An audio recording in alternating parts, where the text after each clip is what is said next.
మీ అందరికీ కూడా అవగాహన ఉంటుంది అనుకుంటా. ఈ ప్రభుత్వం వచ్చి ఇప్పటికి దాదాపుగా 6 నెలలు అయిపోయింది. మామూలుగా పాలన చేస్తే ప్రజల్లో వ్యతిరేకత కొద్దో గొప్ప ఈ మేరకు ఉంటుందా, కానీ ఫస్ట్ టైం ఇలాంటి ప్రభుత్వం చూస్తూ ఉన్నాం. 6 నెలలు గడవక ముందే ప్రభుత్వంలో మీద వ్యతిరేకత ఈ స్థాయి నుంచి ఇక్కడ కనిపిస్తూ ఉంది. ఈ రోజుకి కూడా మన జెడ్పీటీసీలు కానీ, మన ఎంపీటీసీలు కానీ, మన సర్పంచులు కానీ, ఎవరైనా కూడా ఏ గ్రామంలో అయినా కూడా, ఏ ఇంటికైనా కూడా గర్వంగా తలెత్తుకొని పోగలుగుతాం. కారణం ఏమిటి అనంటే, ఎన్నికలప్పుడు మా పార్టీ ఇవన్నీ చెప్పింది, తూచా తప్పకుండా ప్రతి ఇది కూడా చేసి చూపించిన ప్రభుత్వం మాది అని చెప్పి సగర్వంగా తలెత్తుకొని చెప్పుకునే పరిస్థితి ఏ ప్రభుత్వానికైనా ఉంది అని అంటే అది ఒక వైఎస్ఆర్సీపీ ప్రభుత్వమే అని చెప్పి కూడా గర్వంగా చెప్పగలుగుతాం. నిజంగా దాని క్యాంపెయిన్ మనం ఎంత తీవ్రమైన క్యాంపెయిన్ జరిగింది అన్నది ఒకసారి గమనించినట్లయితే, ఏ ఇంటికి ఎవరు పోయినా కూడా తెలుగుదేశం వాళ్ళు, తెలుగుదేశం ఎమ్మెల్యే నుంచి, తెలుగుదేశం కుటుంబ సభ్యుల నుంచి, తెలుగుదేశం పార్టీ కార్యకర్తల దగ్గర నుంచి ఎవరు పోయినా కూడా ప్రతి ఇంటికి వాళ్ళు చెప్పిన మాట, ఇంట్లో ఎవరు కనపడినా కూడా, చిన్నపిల్లలు కనపడితే స్టార్ట్, నీకు 15,000, నీకు 15,000, నీకు 15,000, సంతోషమా? అంతకన్నా కొద్దాం, అంతకన్నా కొంచెం పెద్దోళ్ళు, తల్లులు కనిపిస్తే చాలు, అమ్మలు కనిపిస్తే చాలు, నీకు 18,000, నీకు 18,000, నీకు 18,000, సంతోషమా?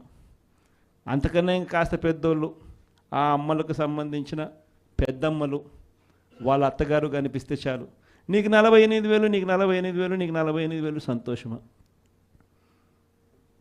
20 ఏళ్ళ పిల్లోడు ఇంట్లో నుంచి బయటకు వస్తే చాలు, నీకు 36,000, నీకు 36,000, నీకు 36,000, సంతోషమా?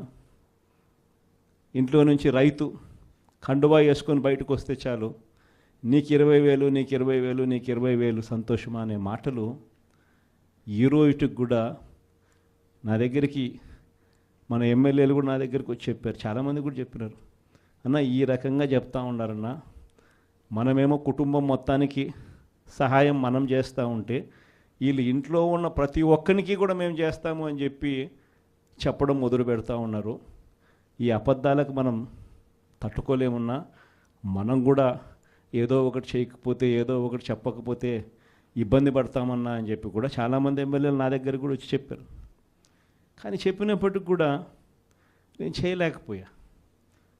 ఎందుకు చేయలేకపోయినాను అని అంటే, ఈ రోజుకి కూడా అంటారు చాలామంది ఎమ్మెల్యేలు నా దగ్గరికి వచ్చినప్పుడు కూడా, అన్న నీతో ఒక సమస్య ఉందన్న అంటారు. ఏం నా సమస్య అని చెప్పి నేను అడిగితే, అన్న నీతో ప్రాబ్లం, నీలో అతి మంచితనము, అతి నిజాయితీతనం, ఈ రెండు నీతో ఉన్న సమస్యలు అన్నా అని చెప్పి కూడా అంటారు. వాస్తవమే, అతి నిజాయితీతనము, అతి మంచితనము, ఈ రెండు బహుశా నాకున్న ప్రాబ్లమ్సే కావచ్చేమో. కానీ మళ్ళీ రేపొద్దున మనం అధికారంలోకి వచ్చేసరికి మాత్రం మళ్ళీ అవే కారణాల వల్లే మళ్ళీ మనం రేపొద్దున అధికారంలోకి వస్తామన్న మాట కూడా అంతే వాస్తవం. ప్రైవేట్ స్కూళ్ళు గవర్నమెంట్ స్కూళ్ళల్లో పోటీ పడగలుగుతాయా, ఇది సాధ్యమేనా అని చెప్పి అనుకునే పరిస్థితి నుంచి ప్రతి 6వ తరగతి నుంచి ప్రతి క్లాస్ రూమ్లోనూ డిజిటల్ క్లాస్ రూములు తయారు చేసి ఇవన్నీ తీసుకొచ్చి మన హయాంలో గర్వంగా కూడా తలెత్తుకొని చెప్పగలుగుతాం. ప్రైవేట్ స్కూళ్ళు గవర్నమెంట్ స్కూళ్ళతో పోటీ పడే పరిస్థితి వచ్చింది అని అంటే అది ఒక్క వైఎస్ఆర్సీపీ హయాంలో మాత్రమే.